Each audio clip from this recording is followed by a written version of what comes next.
VII веке до нашей эры саки, племена скифского круга, напали на Мидию.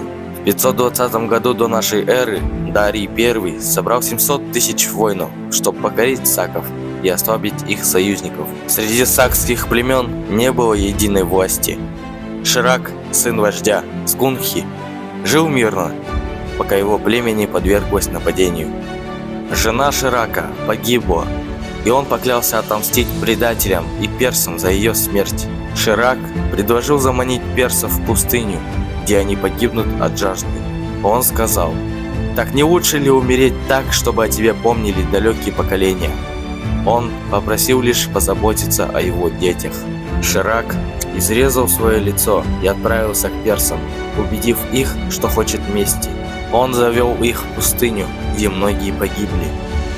Когда его хотели убить, он воскликнул: «Вот она, победа!» и умер. Персы отступили, и Дарий I покинул земли саков. Ширак остался в памяти как герой, отдавший жизнь за свой народ. Его подвиг продолжают воспевать в сказаниях и песнях среднеазиатских народов, в том числе и казахского народа.